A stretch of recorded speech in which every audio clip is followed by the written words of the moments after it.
রামনারায়ণ রাম বিশ্ববরেণ্য নেতা নেতাজি সুভাষচন্দ্র বসুর শুভ ১২৯তম জন্মবার্ষিকী উপলক্ষে আগামী ২৩শে জানুয়ারি ২০২৫ বৃহস্পতিবার সমগ্র দিবারাত্রিব্যাপী এক ঐতিহাসিক মহামিছিল ও বৈদিক ধর্মসভা পালিত হতে যাচ্ছে নেতাজি সুভাষচন্দ্র বসু এবং পরমারাধ্য ঠাকুর শ্রী শ্রী বালক ব্রহ্মচারী মহারাজের পদধূলিধন্য স্থান তথা উত্তর পূর্ব ভারতের প্রবেশদ্বার অসমের ধুবরী জেলার ঐতিহাসিক ধুবরী শহরের অষ্টমী মেলা ময়দান প্রাঙ্গণে।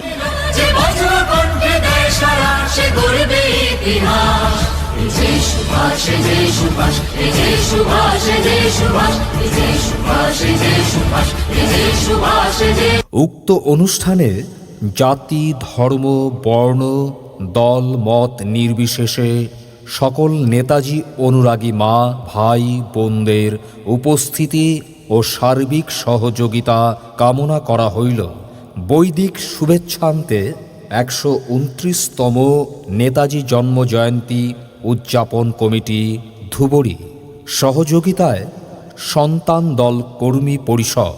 রাম নারায়ণ রাম, রাম নারায়ণ রাম নারায়ণ রাম বিশ্ববরেণ্য নেতা নেতাজি সুভাষচন্দ্র বসুর শুভ ১২৯তম জন্মবার্ষিকী উপলক্ষে আগামী ২৩শে জানুয়ারি ২০২৫ বৃহস্পতিবার সমগ্র দিবারাত্রিব্যাপী এক ঐতিহাসিক মহামিছিল ও বৈদিক ধর্মসভা পালিত হতে যাচ্ছে নেতাজি সুভাষচন্দ্র বসু এবং পরম আরাধ্য ঠাকুর শ্রী শ্রী বালক ব্রহ্মচারী মহারাজের পদধূলিধন্য স্থান তথা উত্তর পূর্ব ভারতের প্রবেশদ্বার অসমের ধুবরী জেলার ঐতিহাসিক ধুবরী শহরের অষ্টমী মেলা ময়দান প্রাঙ্গণে।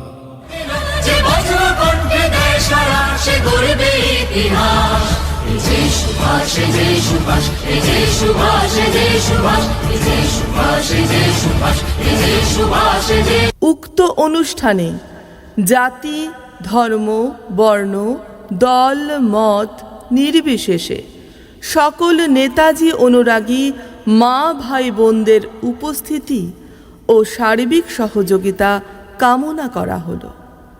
বৈদিক শুভেচ্ছান্তে ১২৯তম নেতাজি জন্মজয়ন্তী উদযাপন কমিটি ধুবরী, সহযোগিতায় সন্তান দল কর্মী পরিষদ। রাম নারায়ণ রাম নারায়ণ।